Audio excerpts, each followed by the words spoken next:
And on January 6th last year, I was standing in this very spot, speaking in this very chamber, defending Arizona's fair and valid election against disinformation when violent insurrectionists halted the presidential certification. Threats to American democracy are real. I share the concerns of civil rights advocates and others I've heard from in recent months about these state laws.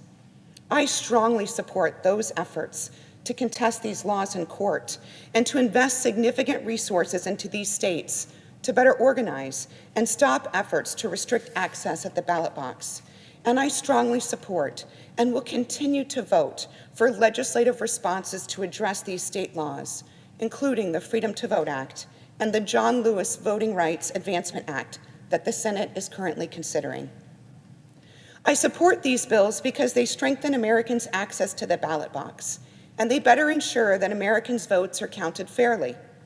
It is through elections that Americans make their voices heard, select their representatives, and guide the future of our countries and our community. These bills help treat the symptoms of the disease, but they do not fully address the disease itself. And while I continue to support these bills, I will not support separate actions that worsen the underlying disease of division infecting our country.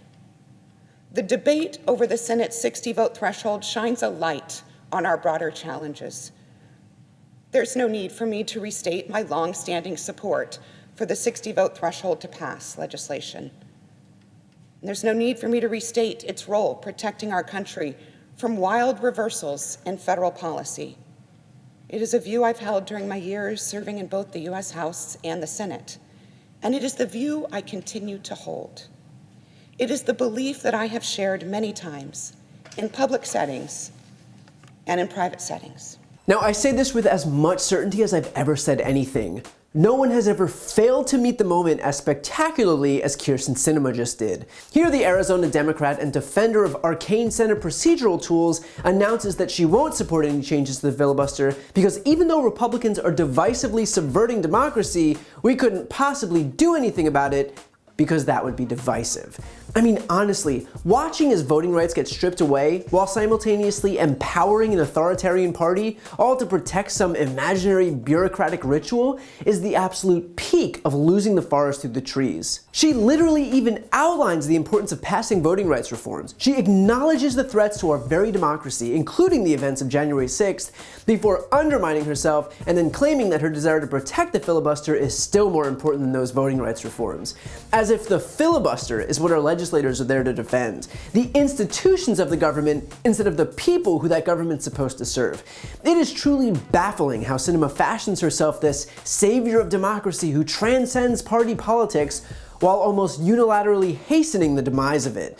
Not for nothing, but if you claim to support voting rights but you don't support the only way to pass them, then I'm sorry, but you don't actually support voting rights. Now, of course, if you're not purposefully burying your head in the sand, you'd recognize that the filibuster is A, not in the Constitution, B, has been reformed over 160 times, including by Republicans in just the last administration to confirm far-right Supreme Court nominees by simple majorities, and C, is actually antithetical to what the framers wanted. The framers favored majority rule. There were only a few instances where the framers actually wanted a supermajority, and they specified those instances clearly, like ratifying treaties, amending the Constitution, and convicting an impeached president. In fact, we don't have to guess what the framers thought about this because they literally said it. James Madison, the father of the Constitution, wrote that requiring a supermajority would mean, quote, in all cases where justice or the general good might require new laws to be passed, or active measures to be pursued, the fundamental principle of free government would be reversed. It would no longer the majority that would rule, the power would be transferred to the minority.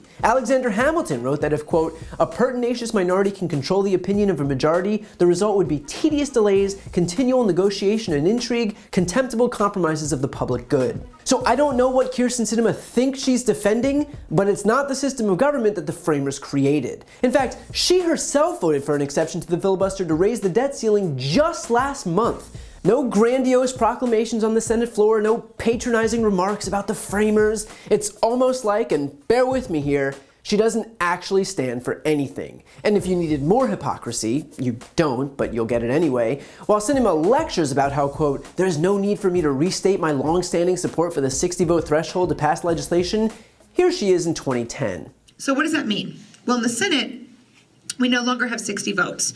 Some would argue that we never had 60 because one of those was Joseph Lieberman. But that's whatever. Yeah, and Nelson too, but really Lieberman.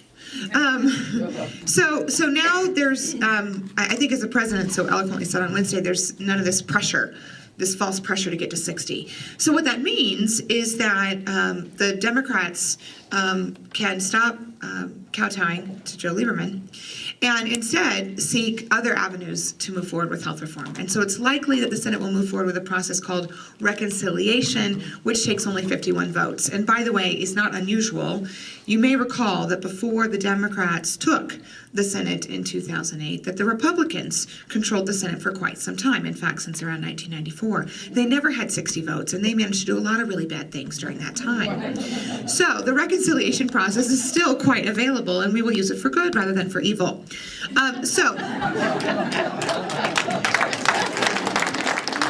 Weird, she just got done lecturing us about her long-standing support for the filibuster. I guess that doesn't count the times when she held the exact opposite view. And so Sinema will continue to claim that by clinging on to the filibuster, somehow that'll help heal the divisions in this country, even though the filibuster is currently intact and there are still widening divisions in this country. Why? Because the divisions aren't born out of the filibuster, they're born out of a far-right, authoritarian, anti-democratic party usurping power by any means necessary. They're born out of Republicans gerrymandering districts, passing voter suppression legislation, eliminating drop boxes in Democratic population centers, closing down polling places in minority-majority precincts, allowing Republican-led state legislatures to reorganize local elections boards, banning food and drinks in lines. That is what is causing the division. One party's refusal to acknowledge the right of the other party to exist. The elimination of the filibuster isn't the problem here, it is quite literally the solution. So I can promise you one thing, regardless of whatever legacy Kyrsten Sinema thinks she's leaving behind, whatever institutions she thinks she's defending, here's her legacy. When she had the chance to step up and defend our democracy, this 245-year-old experiment, she shrank. She deferred to platitudes and self-defeating arguments and handed the authoritarians the victory that they were desperate for. She didn't save democracy, she'll have hastened its demise. And if we're able to salvage it, it won't be thanks to Kyrsten Sinema, it'll be in spite of her. To see more videos like this, click the subscribe button right here on this screen. And if you want to support my work, subscribe to my podcast, No Lie with Brian Tyler Cohen. I cover the most important stories each week, and my guest is always one of the top political figures, including Vice President Kamala Harris, Jen Psaki, Elizabeth Warren, Pete Buttigieg, Nancy Pelosi, Katie Porter, Cory Booker, and so many more. The podcast link is also right here on this screen, so give it a listen and subscribe on Apple Podcasts, Spotify, or wherever you listen to podcasts.